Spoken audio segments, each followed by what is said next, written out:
오늘 말씀은 욥기 18장 1절부터 21절까지 말씀입니다. 함께 읽습니다. 수아 사람 빌닷이 대답하여 이르되 너희가 어느 때에 가서 말의 끝을 맺겠느냐? 깨달으라. 그 후에야 우리가 말하리라. 어찌하여 우리를 짐승으로 여기며 부정하게 보느냐? 울분을 터뜨리며 자기 자신을 찢는 사람아, 너 때문에 땅이 버림을 받겠느냐? 바위가 그 자리에서 옮겨지겠느냐?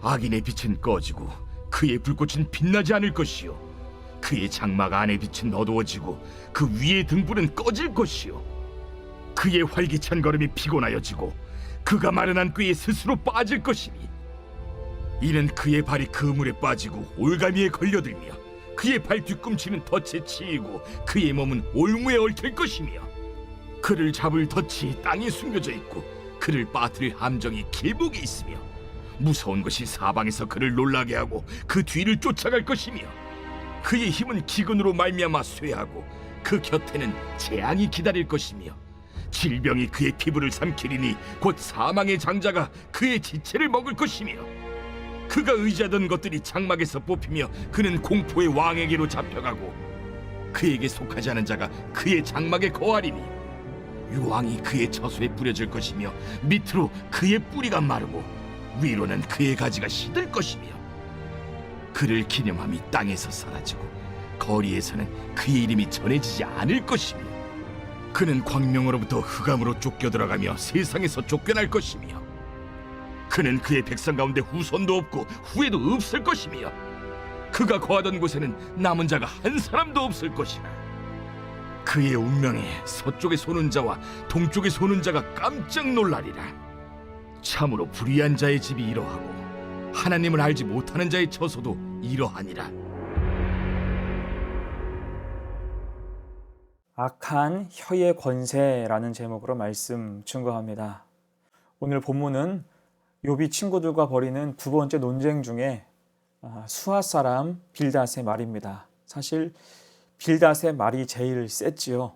첫 번째 논쟁에서 빌닷이 했던 유명한 말이 무엇입니까? 욥기 8장 7절이었어요. 내 시작은 미약하였으나 내 나중은 심히 창대하리라.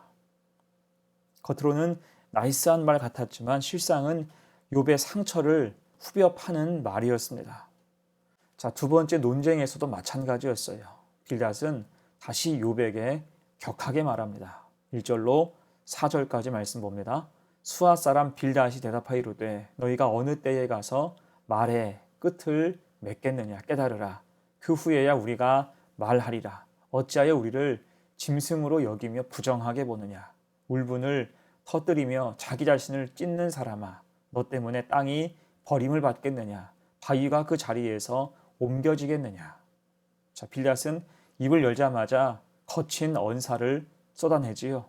2절, 어느 때에 가서 말의 끝을 맺겠느냐? 우리말로 하면 그 입을 좀 다물라라는 뜻입니다. 이제 그만 입 다물고 죄를 인정하라는 거예요. 또한 3절, 우리를 짐승으로 여기느냐? 욥이 자신들의 말을 듣지 않는 것에 분노하고 있는 거예요. 그러면서 말하기를 4절에서 자기 자신을 찢는 사람아, 지금 자해 공갈하고 있냐고 비아냥대고 있는 겁니다. 친구들이 조언을 해줬으면 그것을 감사하게 받아야지. 지금 그 태도가 뭐냐고 훈계하고 정죄하는 거예요. 곧 빌닷은 여전히 욥을 죄인 취급하고 있는 것입니다. 심각한 죄로 인해서 모든 소유가 다 사라졌고 자식이 죽었다고 규정하고 있는 거예요. 그럼에도 욥이 그 죄를 인정하지 않기에 서슴지 않고 악인이라고 생각하고 말하고 있는 것입니다.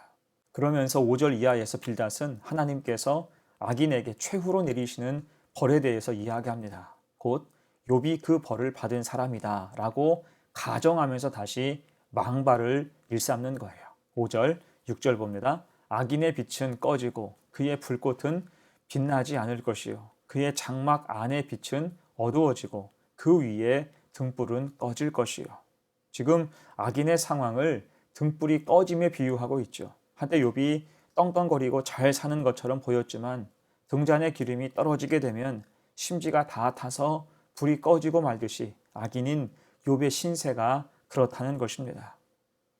또한 7절부터 10절까지는 이렇게 말해요. 그의 활기찬 걸음이 피곤하여지고 그가 미련한 꾀에 스스로 빠질 것이니 이는 그의 발이 그물에 빠지고 올가미에 걸려들며 그의 발 뒤꿈치는 덫에 치이고 그의 몸은 올무에 얽힐 것이며 그를 잡을 덫이 땅에 숨겨져 있고 그를 빠뜨릴 함정이 길목에 있으며 곧 악인의 몰락과 죽음을 그물과 덫에 걸리는 것에 비유하고 있습니다. 욥이 그런 꼴이라는 거예요.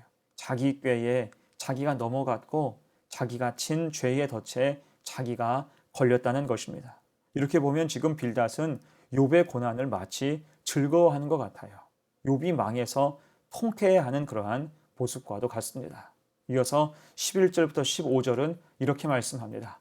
무서운 것이 사방에서 그를 놀라게 하고 그 뒤를 쫓아갈 것이며 그의 힘은 기근으로 말미암아 쇠하고 그 곁에는 재앙이 기다릴 것이며 질병이 그의 피부를 삼키리니 곧 사망의 장자가 그의 지체를 먹을 것이며 그가 의지하던 것들이 장막에서 뽑히며 그는 공포의 왕에게로 잡혀가고 그에게 속하지 않은 자가 그의 장막에 거하리니 유황이 그의 처소에 뿌려질 것이며 빌닷은 다시 악인의 죽음을 도망하는 자가 붙잡히는 것에 비유합니다.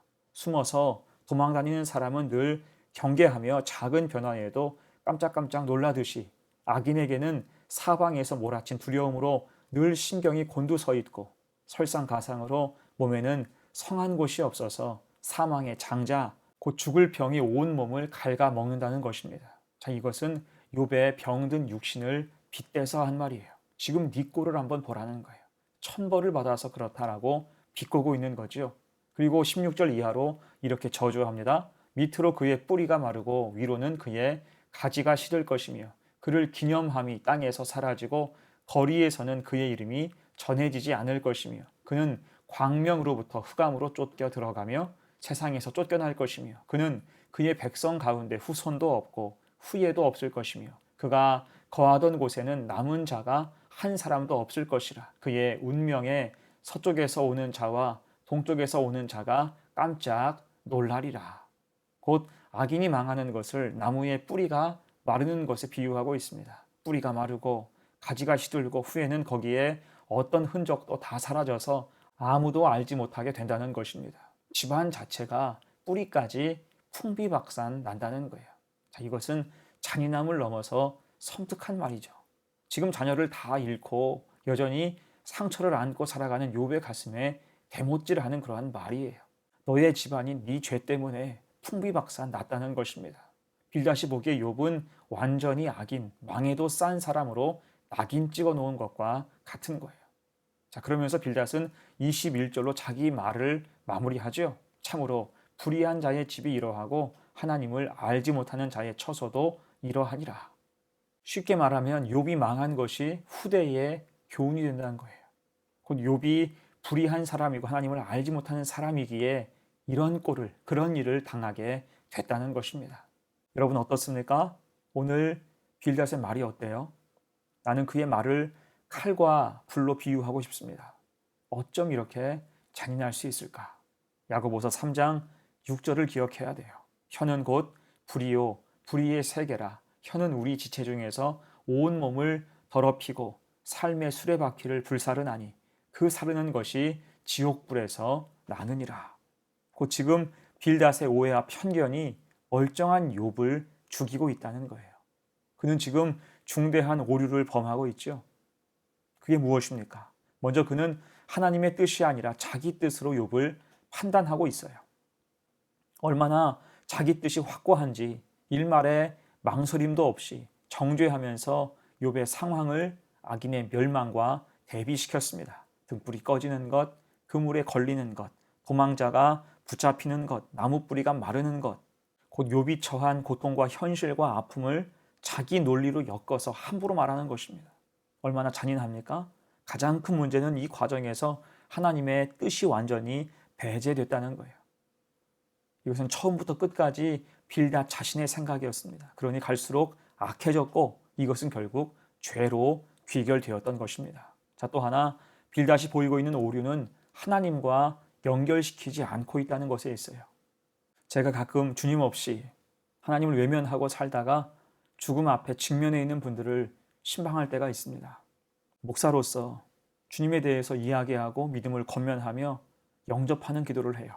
왜일까요?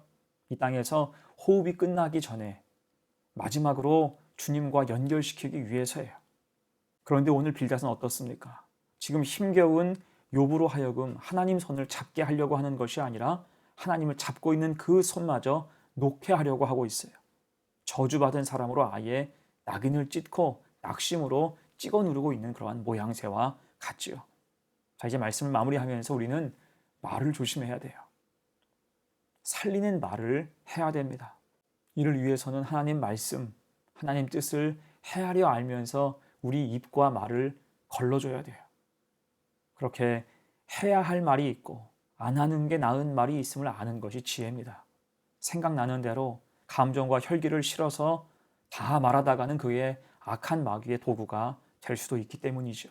또한 우리는 하나님과 연결시키는 도구임을 잊지 말아야 됩니다. 나로 인해서 연결되는 것이 은혜이지 나 때문에 단절된다면 하나님 배울 낯이 없어지는 것입니다. 오늘 말씀을 잘 기억해서 주님께서 심어주신 삶의 자리에서 믿음과 따뜻함을 잃지 않는 하나님과 연결고리가 되는 복된 성도가 되시기를 간절히 축원합니다. 아멘. 함께 기도합니다. 은혜로우신 아버지, 오늘 본문의 빌닷이 욥을 향해 퍼붓는 말들을 통해서 하나님의 뜻을 헤아리지 못하고 감정으로 쏟아내는 그 말이 얼마나 폭력적이고 잔인할 수 있는지를 보았습니다. 말로 정죄하는 못된 모습 우리도 버리게 하옵소서. 하나님의 마음 주시고 우리는 어떻게든 하나님과 연결시켜야 하는 사람임을 기억해서 참고 용납하고 사랑하고 인정하며 주님의 뜻, 주님의 인도하심 뒤에서 동행하는 복된 성도가 되게 하옵소서. 감사드리며 예수님의 이름으로 기도하옵나이다. 아멘.